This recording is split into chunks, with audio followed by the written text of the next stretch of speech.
पश्यन्नात्मनि मायया बहिरिवोद्भूतम् यथा निद्रया यः साक्षात् कुरुते प्रबोधसमये स्वात्मानमेवाद्वयम् तस्मै श्रीगुरुमूर्तये नम इदम् श्रीदक्षिणामूर्तये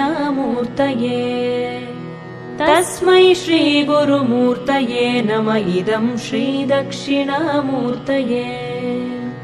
बीजस्यान्तरिवाङ्कुरो जगदिदम् प्राङ्निर्विकल्पम् पुनः मायाकल्पितदेशकालकलना वैचित्र्यचित्रीकृतम् मायावीव विजृम्भयत्यपि महायोगी वयस्वेच्छया तस्मै श्रीगुरुमूर्तये नम इदम् श्रीदक्षिणामूर्तये तस्मै श्रीगुरुमूर्तये नम इदम् श्रीदक्षिणामूर्तये यस्यैव स्फुरणम् सदात्मकमसत्कल्पार्थकम् भासते साक्षात् तत्त्वमसीति वेदवचसा यो बोधयत्याश्रितान् यत् साक्षात्करणाद् भवेन्न पुनरावृत्तिर्भवाम्भोनिधौ तस्मै श्रीगुरुमूर्तये नम इदम् श्रीदक्षिणामूर्तये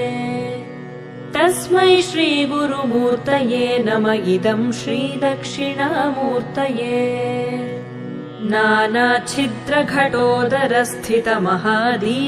नानाच्छिद्रघटोदरस्थितमहादीपप्रभाभास्वरम् ज्ञानम् यस्य तु चक्षुरादिकरणद्वारा बहिःस्पन्दते जानामीति तमेव भान्तमनुभात्येतत्समस्तम् जगत् तस्मै श्रीगुरुमूर्तये नम इदम् श्रीदक्षिणामूर्तये तस्मै श्रीगुरुमूर्तये नम इदम् श्रीदक्षिणामूर्तये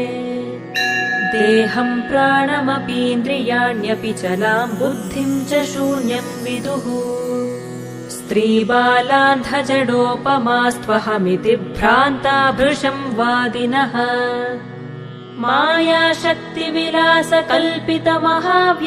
मायाशक्तिविलासकल्पितमहाव्यामोहसंहारिणे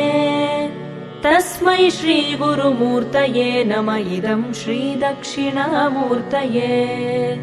तस्मै श्रीगुरुमूर्तये नम इदम् श्रीदक्षिणामूर्तये राहुग्रस्तदिवाकरेन्दुसदृशो मायासमाच्छादनात्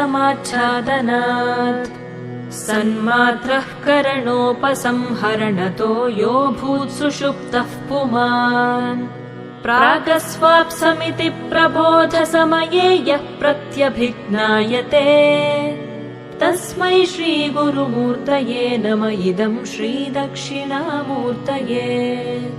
तस्मै श्रीगुरुमूर्तये नम इदम् श्रीदक्षिणामूर्तये बाल्यादिष्वपि जाग्रदादिषु तथा सर्वास्वस्थास्वपि व्यावृत्तास्वनुवर्तमानमहमित्यन्तः स्फुरन्तम् सदा स्वात्मानम् प्रकटीकरोति भजताम् यो मुद्रया भद्रया तस्मै श्रीगुरुमूर्तये नम इदम् श्रीदक्षिणामूर्तये तस्मै श्रीगुरुमूर्तये नम इदम् श्रीदक्षिणामूर्तये विश्वम् पश्यति कार्यकारणतया स्वस्वामि सम्बन्धतः शिष्याचार्यतया तथैव पितृपुत्राद्यात्मना भेदतः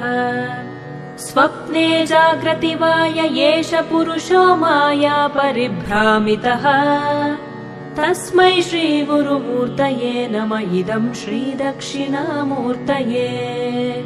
तस्मै श्रीगुरुमूर्तये नम इदम् श्रीदक्षिणामूर्तये भूरम्भांस्यनलो निलोम्बरमहर्नाथो हिमांशुः पुमान्